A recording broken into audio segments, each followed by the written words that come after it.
नमस्कार. प्रबंधभूमी महाराष्ट्र न्यूज वाहिनीमध्ये आपणा सर्वांचं मी सुनील बल्लार आज पुन्हा एकदा स्वागत करतो.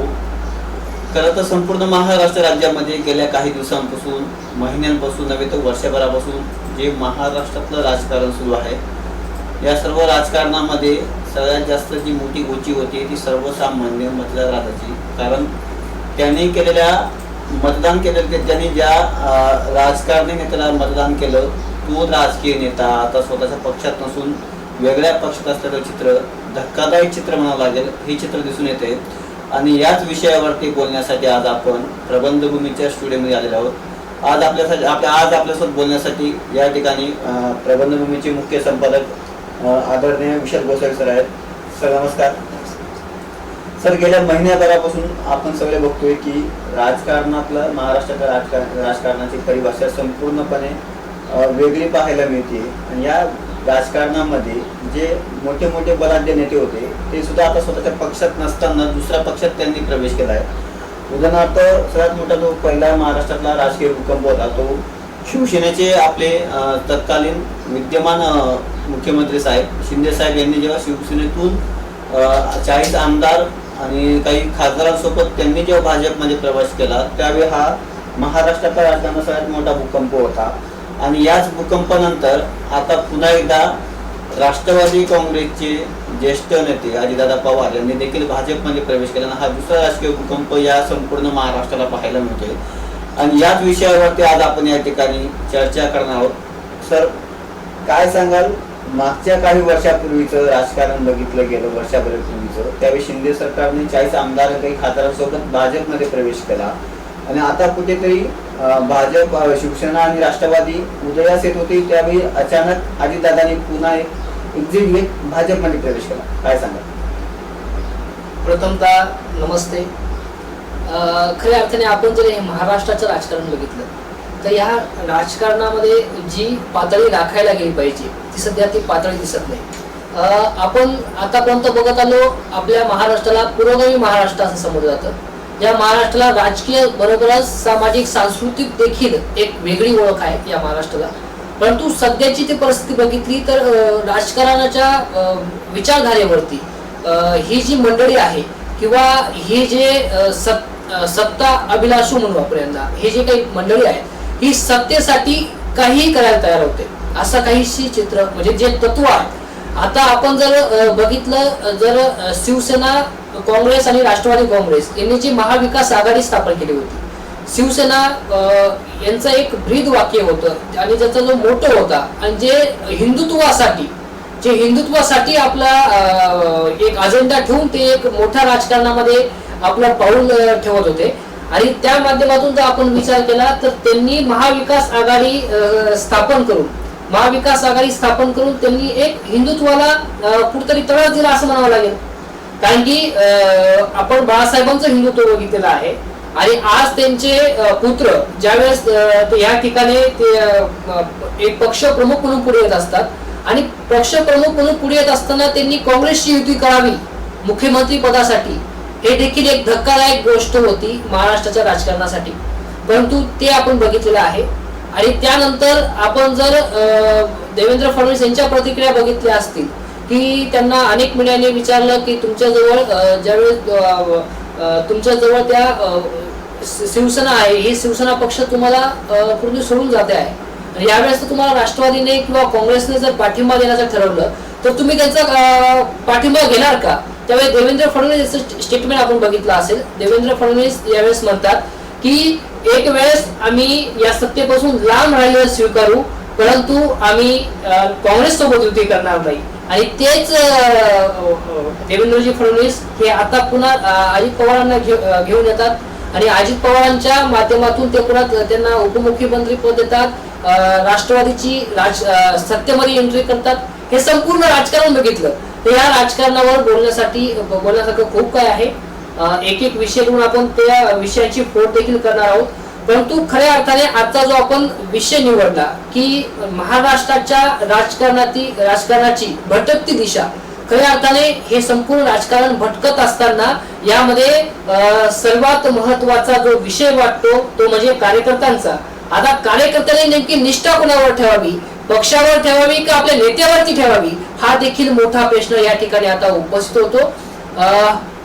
त्याच आता पद्धतीने तुम्ही काही वेळापूर्वी म्हटलात की राजकारणाची भटकती दिशा आपण असं म्हटलात, परंतु जर आपण काही ज्या भाजपने हिंदुत्वाशी जाण्याचा निर्धार केला होता, ज्या शिवसेनेने हिंदुत्वाच्या बळावरती या आतापर्यंत सगळ्या निवडणुका लढवल्या गेल्या, परंतु एक मागची गोष्ट बघितली गेली की एके दिवशी भल्या पहाटे जेव्हा विधानसभेचा निकाल लागला या संपूर्ण राज्यभरामध्ये, तेव्हा शिवसेना कुठेतरी भाजपला पाठिंबा देत नव्हती. त्यावेळी अजितदादांनी पहाटेचा शपथविधी घेतला होता. नक्की एकंदरीत त्यावेळेस राजकारण काय असलं पाहिजे? मग नक्कीच तोच महत्वाचा मुद्दा मी या ठिकाणी बोलताना बोललो की ज्या वेळेस अजित पवार किंवा राष्ट्रवादी काँग्रेसची तुमची युती होणार आहे का, तुम्ही राष्ट्रवादी काँग्रेसचा पाठिंबा घेणार आहात का, तुम्हाला जर शिवसेनेत तुम्ही महायुतीच्या माध्यमातून तुम्ही आता या ठिकाणी जागा लढवल्या आणि तुमचं सत्ता देखील आलेली आहे, तुमचं सरकार देखील स्थापित होऊ शकतो, पण अशा वेळेला शिवसेना हट्ट धरला.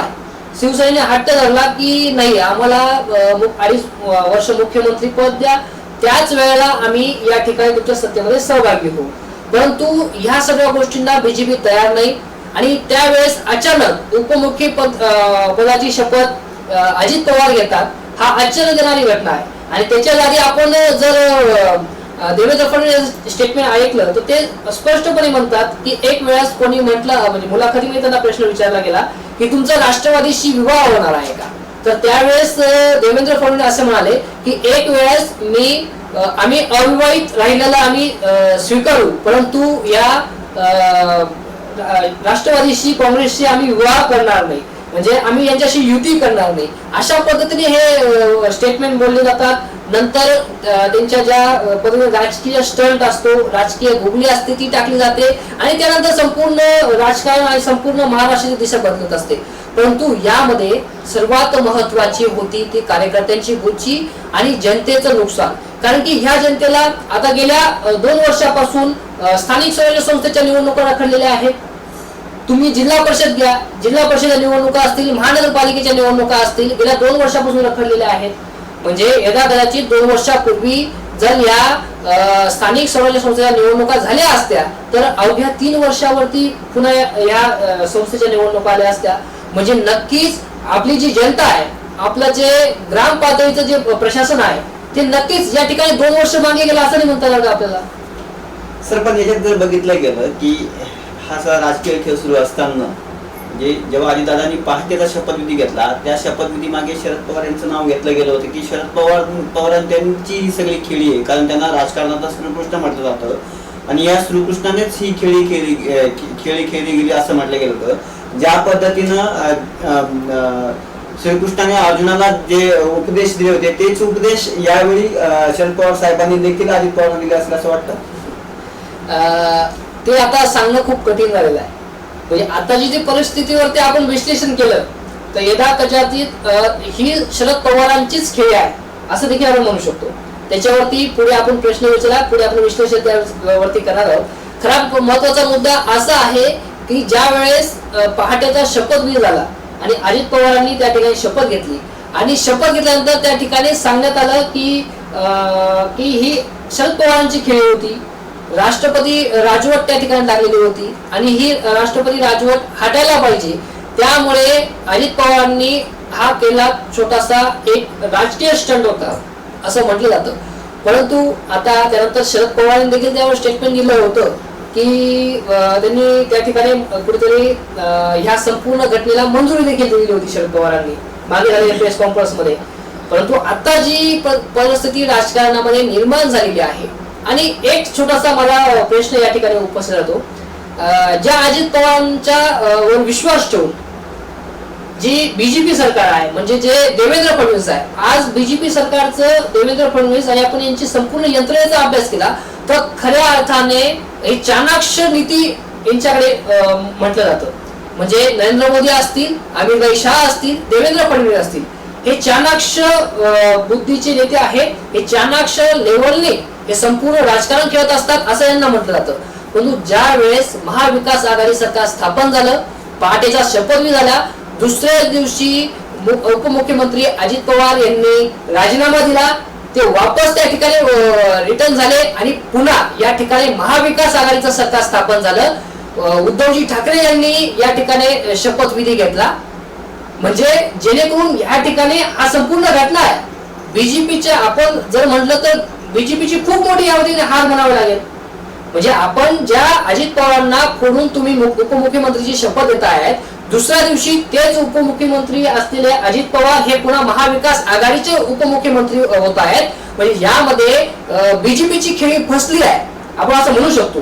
परंतु अशी खेळी फसवणारा जो नेता आहे, अशी ती खेळी त्यांनी बीजेपीची खेळी फसवली, जे अजित पवार यांनी जी खेळी फसवली, याच अजित पवारांना विश्वास ठेवून पुन्हा एकदा उपमुख्यमंत्री पद दिलं, पुन्हा त्यांना पक्षामध्ये घेतलं. म्हणजे ह्या राजकारणाची पायरी, आपण जो आज विषय निवडलेला आहे, राजकारणाची पायरी कुठे गेलेली आहे किंवा राजकारणाची दिशा कुठे गेलेली आहे. म्हणजे ज्या अजित पवारांवर विश्वास ठेवून बीजेपी या ठिकाणी त्यांना उपमुख्यमंत्री पदाची शपथ देते आणि त्यानंतर तेच अजित पवार पुन्हा महाविकास आघाडी सरकारमध्ये उपमुख्यमंत्री होतात आणि पुन्हा एकदा आपण बघितलं गेलं तर ते महाविकास आघाडी सरकारमध्ये निवडून पुन्हा बीजेपीकडे जातात. मग बीजेपीने त्यांना कसं काय स्वीकारलं? एका वेळेस अजित पवारांनी त्यावेळेस ती खेळी केली असेल आणि ती खेळी समोर आली. पुन्हा देवेंद्र फडणवीस असतील, अमित भाई शाह असतील, त्यानंतर नरेंद्र मोदी असतील, त्यांनी कसा विश्वास ठेवावा? पण सर याच्यात एक प्रश्न असा उपस्थित असतो की आपण म्हणतो की राजकारण दिशा बदलली, पण कुठलाही राजकीय नेता बघितला तो स्वतःच्या स्वार्थासाठी या सगळ्या गोष्टी करत असतो. आणि ज्यावेळेस पहाटेचा शपथविधी झाला त्यावेळी देखील अजितदादांनी स्वतःवरचे जे सिंचन घोटाळ्याचे जे आरोप होते त्यांच्यावरचे, त्या एका दिवशी रात्री सगळ्या त्या फाईल बंद झाल्या. म्हणजे याचा अर्थ असा होतो का की शरद पवार साहेबांनीच अजितदादांना बीजेपी मध्ये पाठवलं, रात्रभरामध्ये सगळ्या फाईली बंद केल्या आणि पुन्हा सकाळी पुढच्या दुसऱ्या दिवशी लगेच त्यांनी महाविकास आघाडीमध्ये उपमुख्यमंत्री पदाची शपथ घेतली. याच्यात शरद पवार साहेबांचा हात वाटत नाही का? नक्कीच हा महत्वाचा विषय आहे. आणि अजित पवार साहेबांनी ज्यावेळेस त्या ठिकाणी जाऊन शपथविधी घेतला, अनेक आमदार त्यांच्या सोबत आज सांगितलं आणि शरद पवारांना या भूमिकेविषयी त्यावेळेस विचारलं गेलं होतं. शरदजी पवार यांनी सांगितलं की या पद्धतीने कोणताही प्रकार म्हणजे आमच्यामध्ये चर्चा झालेली नाही. अजित दादांनी अचानक केलेलं ते बंड आहे असं त्यावेळेस शरद पवार सांगतात.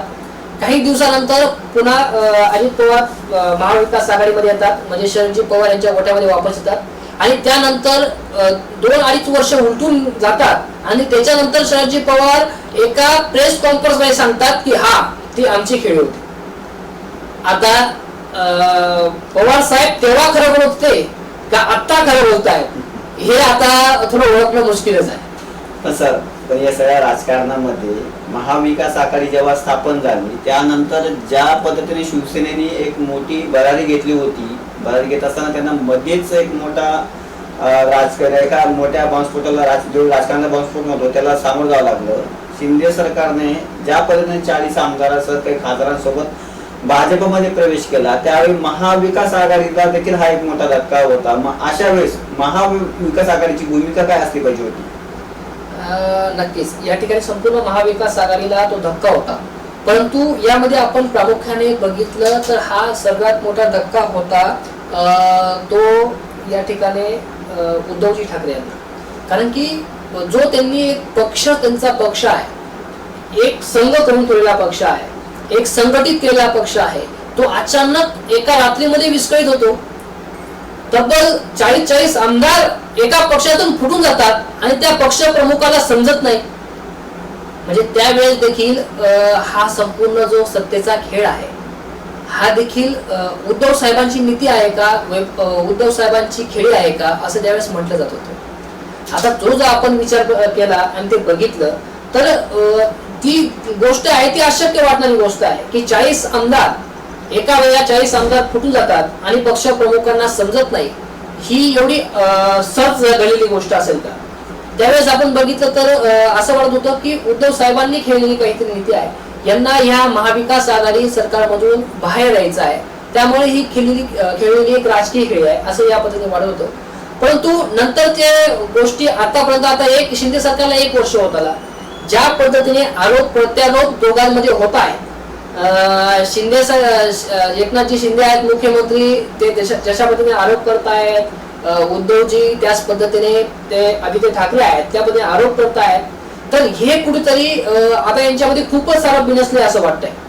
आणि अशामध्ये महाविकास आघाडीचा जो प्रमुख घटक आहे राष्ट्रवादी काँग्रेस, आणि त्या राष्ट्रवादी काँग्रेस सोबत मी तीच गोष्ट करते.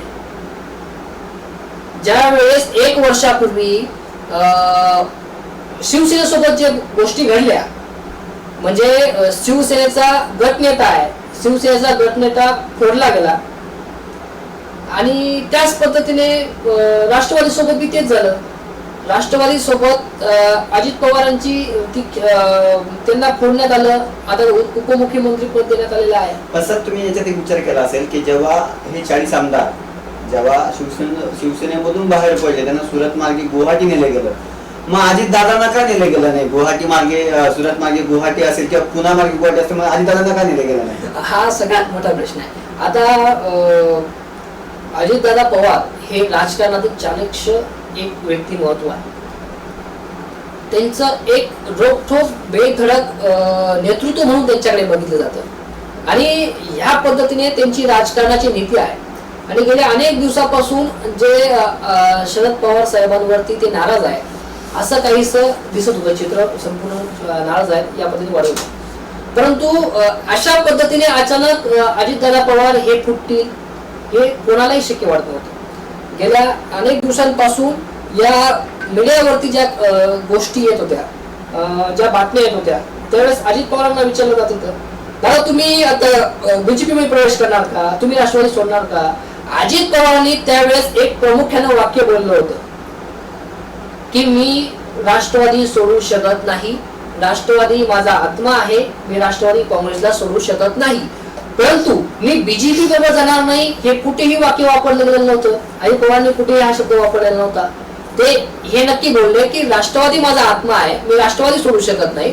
आणि आता ज्या पद्धतीने सत्तांतर आणि सत्तेचे खेळ होत आहेत त्यामध्ये आपण बघतोय अजित पवार ते सांगतायत की मी आहे म्हणजे राष्ट्रवादी या ठिकाणी आलेली आहे, म्हणजे मी या ठिकाणी बीजेपी मध्ये प्रवेश केलेला नाहीये, मी आहे म्हणजे राष्ट्रवादी आहे, आणि राष्ट्रवादीच्या माध्यमातून या ठिकाणी मी या ठिकाणी प्रवेश करतोय, आणि आमची या ठिकाणी सत्ता म्हणजे आम्ही सत्तेमध्ये राष्ट्रवादी सहभागी आहे. आमच्याबरोबर तब्बल 40-45च्या पुढे आमदारांचं समर्थन आहे.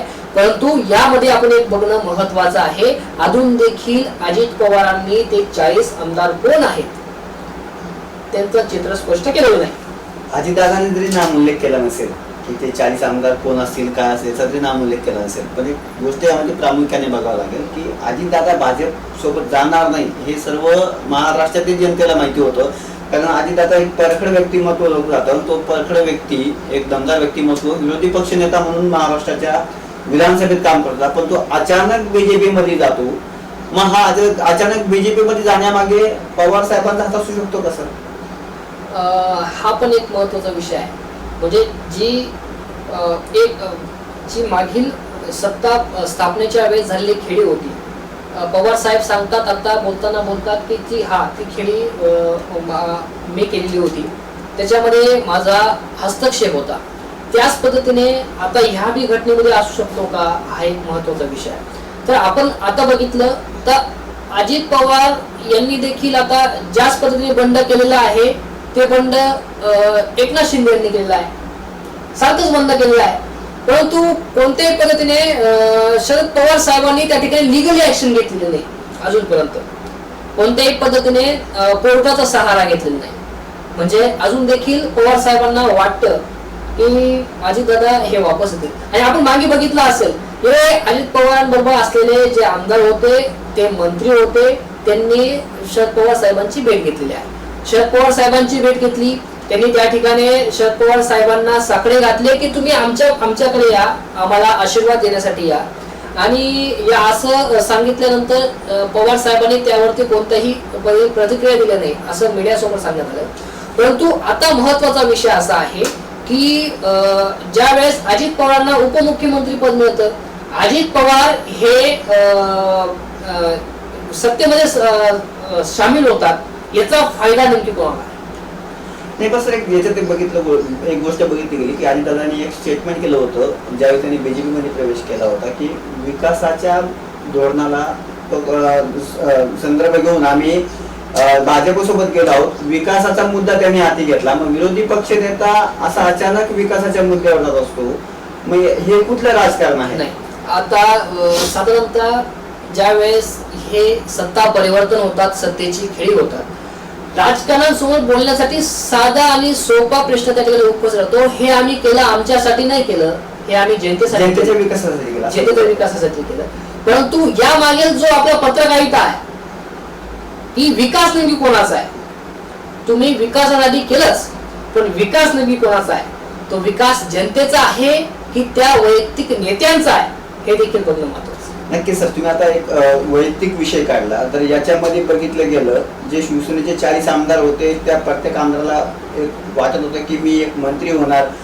फक्त काही ठराविक नेत्या आमदारांना पकडलं गेलं, त्यांनाच मंत्रीपद दिलं गेलं, इतर आमदारांची गोची झाली असंच म्हणता येणार आहे.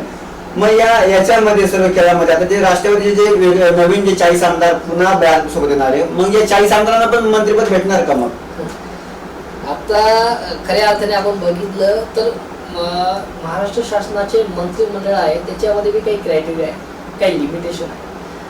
सर्वांना इच्छा असते की मी मंत्री झालं पाहिजे, पण तसा काही प्रकार होणार नाही.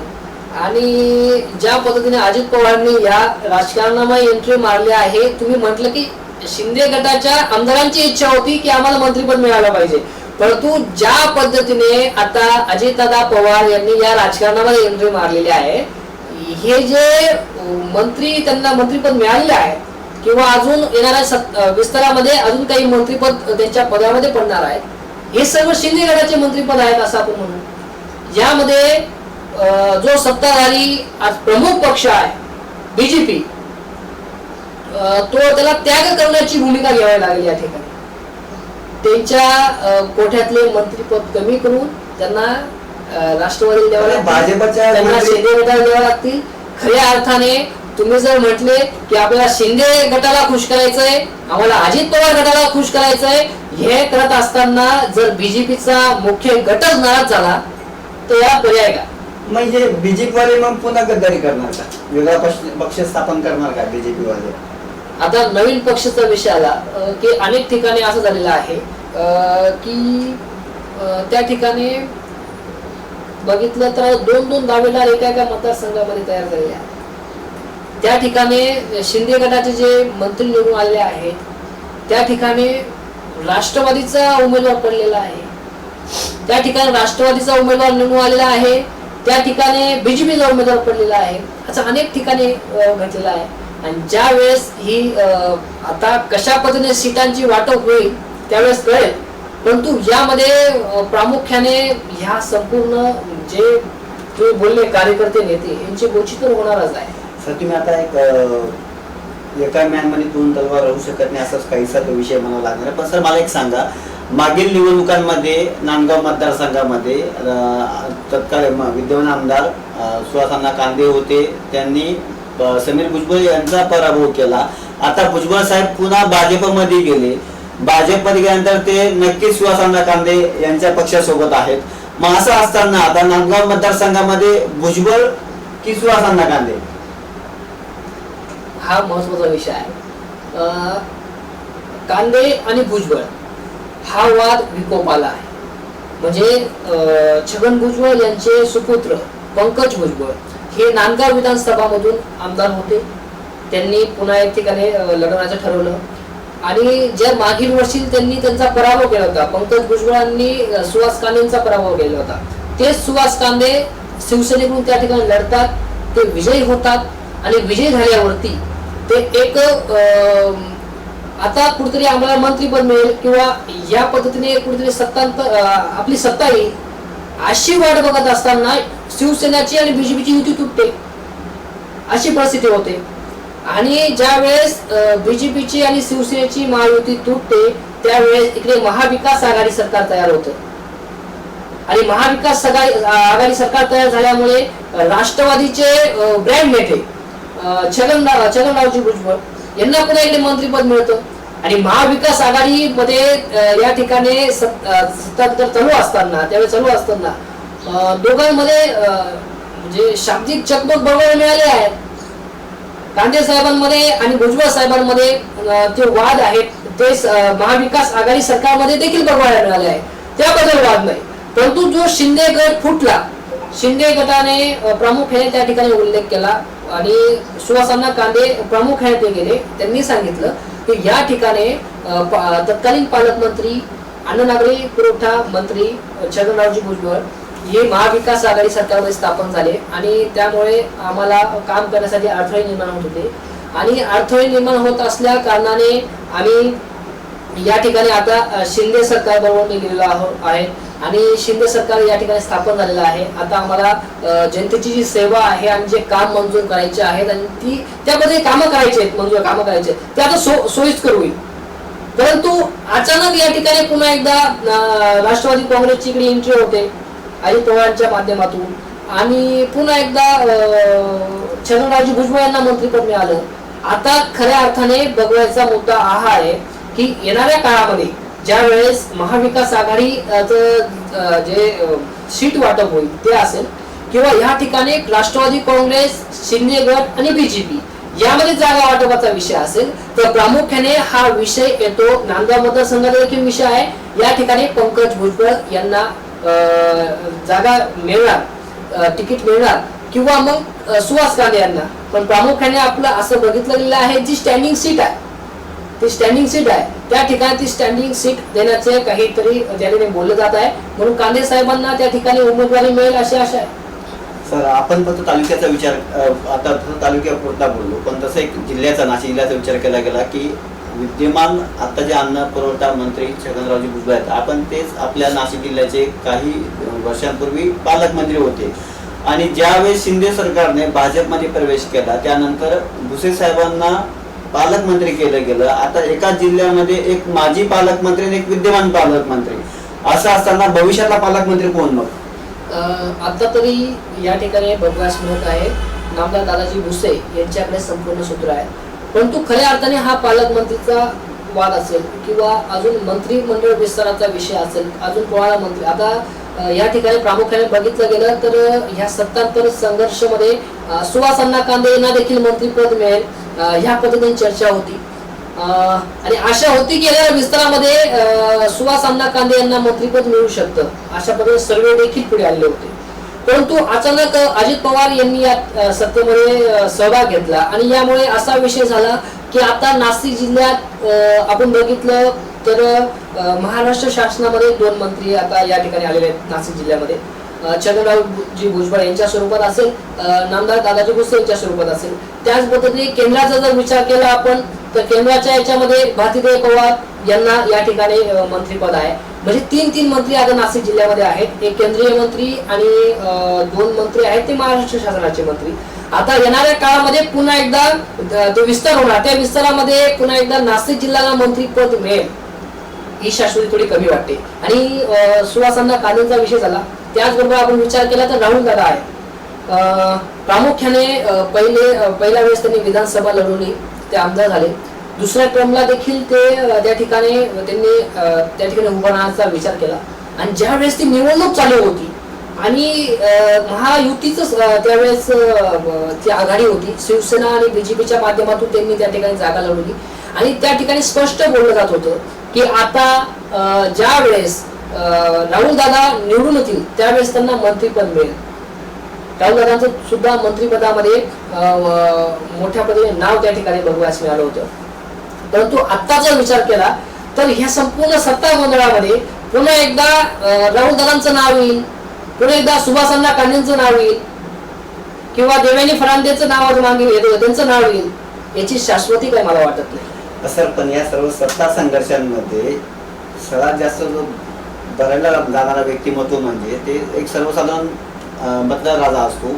ज्या मतदार राजाने आपल्या भागातला विकास होत नाही म्हणून तो एक मंत्री, एक आमदार, एक खासदार निवडून येत असतो. परंतु जेव्हा हे आमदार, खासदार या तळ्यातून त्या तळ्यात जातात तेव्हा सगळ्यात जास्त मोठी गोची होती ती सर्वसामान्य मतदार राजाची. मग याच्यात मतदार राजाची काय चुकी की त्यांनी मतदान करावं की नाही करावं? मग आता आपण बघितलं ज्यावेळेस ही अशक्य गोष्ट होती की शरद पवारांना न माहिती आणि शरद पवारांच्या कल्पने व्यतिरिक्त अजित पवारांनी त्या ठिकाणी जाणं, अजित पवारांनी या ठिकाणी उपमुख्यमंत्री पदाची शपथ घेणं ही अशक्य गोष्ट वाटत होती. आणि त्यावेळेस ती गोष्ट घडली ना, त्यावेळेस लोकांच्या मनात ह्या राजकारणाविषयी थोडी का होईना चीड निर्माण झाली. त्यावेळेस मनसेने देखील एक सही संतापाची हा उपक्रम हाती घेतला होता. आणि आपण जे व्हॉट्सअपला मीम्स बघितले असतील की माझं मतदान कार्ड विकणे आहे, बरोबर, आणि काही मीम्स होत्या की आम्ही ज्या ज्या आमदारांना मतदान केलं ते सर्व सत्तेमध्ये आले. म्हणजे ह्या काही मीम्स आहे, ह्या मीम्स म्हणजे लोकांच्या मनातील भावना आहे. म्हणजे आपण ज्या चर्चा ऐकत असतो, त्या चर्चा बघत असतो, या चर्चा कोणत्या आहेत? या चर्चा म्हणजे लोकांच्या मनातील भावना आहेत. आणि त्यामुळे खऱ्या अर्थाने आपल्या या ठिकाणी प्रामुख्याने मी सांगू इच्छितो की लोकांच्या मनात नक्कीच याविषयी राग आहे. सर तुम्हाला की लोकांच्या मनात राग आहे, मग येणाऱ्या भविष्य अजून देखील पूर्णपणे मंत्रिमंडळाचा विस्तार नाही, मग येणाऱ्या काळात प्रत्येक ज्या मतदाराने ज्या आमदाराला मतदान केलेले आहे तो प्रत्येक आमदार मंत्री व्हा असं त्या आज मतदाराला वाटतंय, हे शक्य आहे का? मग हे कदापि शक्य नाही, हे शक्यच नाही. प्रत्येक आमदार मंत्री होऊ शकत नाही. पण तो एक दिवसाचा मुख्यमंत्री होऊ शकतो ना प्रत्येक आमदार. आता ज्या पद्धतीने राजकीय खेळ चालू आहे, राजकारणात काही होऊ शकतं, त्याला तोड नाही. आपण त्याला विरोधी करू शकत नाही. उद्या तुम्हाला कोण मुख्यमंत्री भेटेल आणि कोणाचा राजीनामा मिळेल, कोणाची सत्ता येईल हे आपण सांगू शकत नाही. या पातळीचं राजकारण महाराष्ट्राचं गेलं आहे. आणि खऱ्या अर्थाने आपण जर बघितलं तर अवघ्या 1 वर्ष विधानसभेला बाकी आहे. म्हणजे तुमचा जुलै ऑगस्ट आता आलेला आहे, पुढच्या ऑक्टोबर मध्ये विधानसभेच्या निवडणुका लागतील. अवघ्या 13-14 महिन्यांवरती हे इलेक्शन लागलेलं आहे. आणि अवघ्या 13-14 महिन्याच्या सत्तेसाठी मंत्रिमंडळ विस्तार, सत्ता परिवर्तन, 2-2 मुख्यमंत्री, सत्तेचं परिवर्तन, म्हणजे जनतेचा विकास कसा होईल? जनतेचा विकास ह्या राज्यघटनेने, सत्ता परिवर्तन,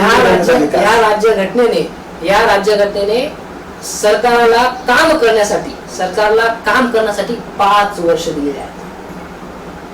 म्हणजे राज्यघटनेमध्ये ज्यावेळेस विचारवंतांनी आपले विचार मांडले आणि त्यावेळेस सांगितलं की 1 आणि 2 वर्षामध्ये कोणताच नेता हा म्हणजे विकास करू शकत नाही, कोणताच नेता या ठिकाणी प्रगती करू शकत नाही.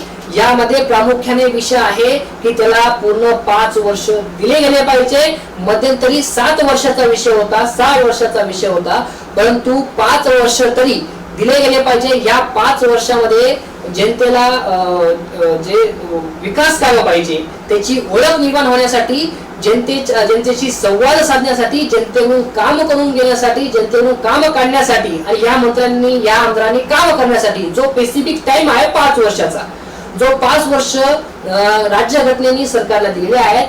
परंतु आपण बघत आहोत ह्या राज्यघटनेने दिलेल्या नियमांचे कशा पद्धतीने सब नियम काढून या पद्धतीने राजकीय खेळी काढली जाते. आता तुम्हाला एक सांगतो की आज 6 महिने जरी अजून उलटले, म्हणजे फक्त ह्या निवडणुकींना 2-4 महिने जरी बाकी राहिले तरी मुख्यमंत्री बदलू शकतो, अशी परिस्थिती महाराष्ट्राची आहे. परंतु सर या सगळ्यांमध्ये जर सगळ्या आमदारांना 1-1 दिवसाचा मुख्यमंत्री जर केलं गेलं तर जे आमदार वंचित आहेत मुख्यमंत्री पदासाठी ते मुख्यमंत्री होऊ शकतात. पण एक सर्वसामान्य नागरिक म्हणून सर्व मतदारांनी जर विचार केला, ज्या मतदाराने ज्या आमदाराला खासदाराला निवडून दिले असेल, आज त्या प्रत्येक आमदार खासदाराची परिस्थिती अशी आहे की तो कुठल्या पक्षाचा आहे. म्हणजे आज सकाळी जर राष्ट्रवादीचा असेल तर उद्या सकाळी तो शिवसेनेचा नक्की होऊ शकतो. परंतु यामध्ये गोष्ट प्रामुख्याने सांगावीशी वाटते की यामध्ये सर्वात जास्त भरकटला जातो तो सर्वसामान्य कार्यकर्ता. याच कार्यकर्त्यांवरती गेल्या काही दिवसांपासून खूप सारी गाणी येत आहेत, मीम्स येत आहेत, चित्रपट निघाला होता.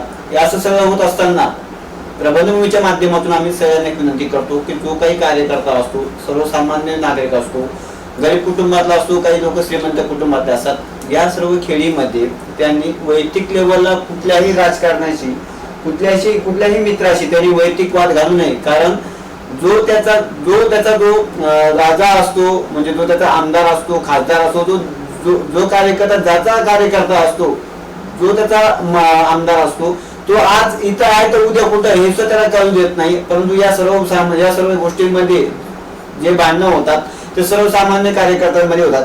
सर एक तुम्ही गेल्या 5-10 वर्षापासून पत्रकारिता करतात, मुख्य संपादक म्हणून काम करतात, हे सर्व राजकारण आपण बघितले. कार्यकर्त्यांसाठी काय आव्हान करा? आता कार्यकर्त्यांसाठी एकच आव्हान असणार आहे, किंवा कार्यकर्ताच आता एक आव्हान तयार झालेलं आहे. कार्यकर्त्यांसमोर एक आव्हान खऱ्या अर्थाने आपण बघितलं की ज्या व्यक्ती महत्वामागे आपण उभा असतो त्यामागे दोन गोष्टी असतात, एक पक्ष आणि एक वैयक्तिक कार्यकर्ता. त्याच्यामध्ये देखील दोन गोष्टी असतात, वैयक्तिक नेत्याचे तत्व आणि पक्षाचे तत्व. ह्या गोष्टींना लागून एक कार्यकर्ता एक पक्षामध्ये एक नेत्यामध्ये सहभागी होत असतो. आता ज्या पद्धतीने सत्ता चेंज होते त्यावेळेस काही कार्यकर्ता म्हणतात की हा नेता म्हणजेच माझा पक्ष, हा नेता म्हणजेच माझा पक्ष. म्हणजे त्यावेळेस ते कार्यकर्ते हे त्या व्यक्तीशी तत्व धरून असतात आणि काही कार्यकर्ते असतात ते पक्षाशी तत्व धरून असतात. परंतु या खेळीमध्ये किंवा ह्या संपूर्ण घटनामध्ये दोघी प्रकारच्या कार्यकर्त्यांचे होते. तो म्हणत असतो की माझा जो नेता आहे तो ह्या विचारसरणीचा आहे, तो ह्या विचारधारेचा आहे, आणि त्यावेळेस ही सत्ता परिवर्तन होतं आणि ती विचारधारा नेत्याची बदलते. त्यावेळेस या कार्यकर्त्याला बदलण्यासाठी खूप मोठं आव्हान तयार होतं. कारण की नेता याचा टच कार्यकर्त्यांशी आहे, पण ह्या कार्यकर्त्यांचा टच थेट जनतेशी असतो. ह्या नेत्यांना जास्त जनतेला उत्तर द्यावं लागत नाही, तेवढं उत्तर ह्या कार्यकर्त्यांना द्यावं लागतं. त्यामुळे खऱ्या अर्थाने आपण राजकीय पक्षामध्ये आहात, राजकीय पक्षामध्ये आपण कार्यरत आहात, तर त्याचबरोबर आपण म्हणतो जनतेचा विकास. खऱ्या पद्धतीने जनतेचा विकास होतो आहे, खऱ्या पद्धतीने जनतेचा विकास होतो आहे का फक्त आपल्या नेत्याचा विकास होतो आहे का आपल्या म्हणजे ह्या सगळ्या गोष्टी आहेत. म्हणजे कार्यकर्त्यांनी देखील ह्या गोष्टी बघितल्या पाहिजे, या गोष्टींचा विचार केला पाहिजे, आणि कार्यकर्त्यांनी या ठिकाणी इथून पुढच्या काळामध्ये विरोध करताना वैयक्तिक पातळीवरती विरोध झाला नाही पाहिजे. तुम्ही ज्या पद्धतीने निवडणुका लढवतात, आता काही गावांमध्ये आपण बघतो की प्रामुख्याने काही गाव असे आहेत त्या गावांमध्ये निवडणूक प्रक्रिया पार पडत असते आणि निवडणूक प्रक्रिया पार पडल्यानंतर लगेच शांतता समितीची बैठक होते आणि त्यामध्ये सर्व जे पदाधिकारी असतात एकमेकाला गावात भेटून त्या ठिकाणी ते तो रोष असेल तो रोष मिटवतात. त्याच पद्धतीने आमच्या दाभाडी गावाची आहे. मला वाटतं या संपूर्ण प्रथा चालू करण्यामध्ये दाभाडी गावाने पहिला म्हणजे एक पायंडा पाडलेला आहे की या ठिकाणी जी काही निवडणूक होते, दाभाडी गावाचा इतिहास सांगताना मला आनंद होईल की पुरोगामी विचारसरणीचं गाव, कम्युनिस्ट पक्षाचं गाव आणि ह्या संपूर्ण कम्युनिस्ट विचारधारेचं गाव असताना एक प्रबंधाची भूमी त्या गावाला म्हटली जाते, ते म्हणजे आता दाभाडी. नाशिक जिल्ह्यातील मालेगाव तालुक्यात हे दाभाडी गाव येतं. या गावाने एक चांगला पायंडा पाडलेला होता की जे 7-8 दिवस प्रचारासाठी आपण देतो त्या प्रचारामध्ये आपण आपल्या नेत्यासाठी आपल्या पक्षासाठी जीव की प्राण देऊन प्रचार करा, आपल्या लेवलला प्रचार करा. तुम्ही तुमच्या नेत्याचं चांगलं गोडीत्व असेल, तुमच्या नेत्याचं महत्व असेल हे जनतेला नक्की पटवून द्या. परंतु निवडणूक झाल्यानंतर मतदान प्रक्रिया पूर्ण होते, 5 वाजता मतदान संपल्यानंतर मतपेट्या पॅक झाल्यानंतर या ठिकाणी शांतता समितीची बैठक घेण्यात येते आणि या बैठकीमध्ये जे कार्यकर्ते एकामेकाच्या विरोधात बोलत होते, एकामेकाला शिबिरा काय त्यांच्या राजकीय तत्वानुसार राजकीय तडजोडी करत होते, ते त्या ठिकाणी गळा भेट घेऊन आणि सगळे जे वाद आहेत ते या ठिकाणी वाद मिटवतात. आणि हाच आदर्श आज संपूर्ण महाराष्ट्राने घ्यायला हवा. ज्या पद्धतीने निवडणुका होतात आणि निवडणुकीमध्ये या संपूर्ण राजकारण होतं आणि ह्या राजकारणामध्ये आपण बघतो की मोठे मोठे आरोप या नेत्यांवरती लागत असतात आणि हे आरोपाचं सत्र हे फक्त निवडणुकीपुरतं असावं. एकदा निवडणुकीचं भवितव्य मतदान पेटीमध्ये बंद झालं तर ते शत्रुत्व नसावं याची चांगली एक ओळख दाभाडी गावाने, चांगला एक पायंडा दाभाडी गावाने पाडलेला आहे. त्याचा मला नक्कीच अभिमान. नक्कीच सर, पण येत्या काळामध्ये ज्या पद्धतीने कार्यकर्त्यांबद्दल बोला, परंतु येत्या काळामध्ये पुन्हा हे पक्ष एक संघ होऊन आपले नेते उभे करतील, परंतु या एक संघ नेत्या जेव्हा या सर्व पदाधिकारी यांचे जे नेते असतील ते एकत्र येतील, पुन्हा निवडणूक लढवतील, पण याच्यामध्ये जे नवीन चेहरे असतील, जे अपक्ष उमेदवार असतील तो पण उभे राहतील. मग या अपक्ष उमेदवारांना येणाऱ्या कार्यकर्त्यांनी निवडून द्यावा का, जेणेकरून त्यांना एक नवीन चेहरा पाहायला मिळेल राजकारणात? नक्कीच. तुम्ही जो प्रश्न उपस्थित केला त्याचा थेट संदर्भ लागतो जो युवकांशी. नवतरुणांनी राजकारणात आलं पाहिजे का? नक्कीच आलं पाहिजे. राजकारणात त्यांनी आलं पाहिजे आणि चांगले लोक राजकारणात पाहिजे, मी या मताचा आहे. तोपर्यंत चांगले व्यक्ती हे राजकारणात येत नाही, तोपर्यंत राजकारण चांगलं होईल याची आपण अपेक्षा पण करू शकत नाही. म्हणजे जी तरुणाई आहे ते गाव पातळून चालू करा, गावातली ग्रामपंचायतची निवडणुकीपासून चालू करा. परंतु ह्या तरुणांनी नक्कीच ह्या म्हणत असतात राजकारण हे गलिच्छ आहे, राजकारणामध्ये उतरायचं नाही, राजकारणामध्ये आपल्याला पडायचं नाही, आपल्याला काही संदर्भ नाही. परंतु तुमच्या जवळची जी बुद्धिमत्ता आहे ती बुद्धिमत्ता जर तुम्हाला या देशासाठी वापरायची असेल, तुमची बुद्धिमत्ता तुमच्या गाव स्तरावरती तुम्हाला तुमच्या गाव विकासासाठी वापरायचे असेल तर तुम्हाला ह्या राजकारणामध्ये येणं महत्वाचं आहे. आणि खऱ्या अर्थाने या ठिकाणी उल्लेख करावा असा वाटतो की आता बहुतांशी आपले प्रबंधभूमीचे देवळा विभागीय संपादक आहेत वैभव पवार, ते त्यांच्या खामखेडा गावाचे सरपंच पदाची निवडणूक त्यांनी लढवली. त्यांच्या समोर उभा असलेला जो व्यक्ती होता त्याची दुसरी तिसरी टर्म असेल काही असेल, पण एक नवीन तरुणाला गावाने संधी दिली, नवीन तरुणाला त्या ठिकाणी निवडून दिलं कामाच्या याच्यावरती जोरावर, किंवा त्यांनी बघितलं की नव तरुण आहे, काम करू शकतो, सत्ता नसताना काम करू शकतो, तर सत्ता असल्यावर कशा पद्धतीने काम करू शकेल, गावाने संधी दिली. आज नाशिक जिल्ह्यामध्ये सर्वात कमी वयाचा जर सरपंच असेल तर मला अभिमान वाटतो की तो प्रबंधभूमीचा वैभव पवार आहे. आणि अशा तरुणांनी पुढे आलं पाहिजे. त्यांच्यामध्ये जे गट्स आहेत, जी ते गट्स ते तुम्ही तुमच्या कार्यासाठी गाव पातळीवरती तुमच्या गाव सेवेसाठी वापरले पाहिजे. आणि नक्कीच मला अभिमान आहे की वैभव पवार ते चांगल्या पद्धतीने पार पडत आहेत. ते परभणीच्या स्टुडिओला येत असतात, ऑफिसला येत असतात, त्यावेळेस त्यांना विचारत असतो कशा पद्धतीने कामाची गती चालू आहे. अभिमानाने सांगावं असं वाटतं की की आपले जे प्रबंधभूमीचे तत्व आहे त्या तत्वानुसार गावाचा कारभार चालू आहे. कुठेही पद्धतीने गलथान तो कारभार म्हणतो, तो कारभार तुम्हाला दिसणार नाही. गावाची विकासच होईल या 5 वर्षामध्ये. असे तरुण आणि अशी मंडळी आणि असे लोक ज्यावेळेस ह्या राजकारणात येतील त्यावेळेस मला वाटतं की आजचा राजकारणात असतं आणि उद्याच्या राजकारणात असतं नक्कीच तफावत असेल. नक्कीच सर, धन्यवाद. तुम्ही आज खूप छान पद्धतीने विश्लेषण केलं. खऱ्या अर्थाने सांगायचं म्हटलं तर आज राजकारणाचा विषय होता आपल्यापाशी, जे संपूर्ण महाराष्ट्रामध्ये ज्या राजकारणाची परिभाषा चेंज झालेली आहे ती परिभाषाबद्दल आपण आज प्रबंधभूमीचे मुख्य संपादक आदरणीय विशालजी गोसावी सर यांच्याशी आपण आज चर्चा केली. मुख्य विषय तोच होता की राजकारणाची बदलती परिभाषा. पुढच्या भागात देखील आपण भेटणार होतो एक वेगळ्या विषयासोबत. तोपर्यंत धन्यवाद.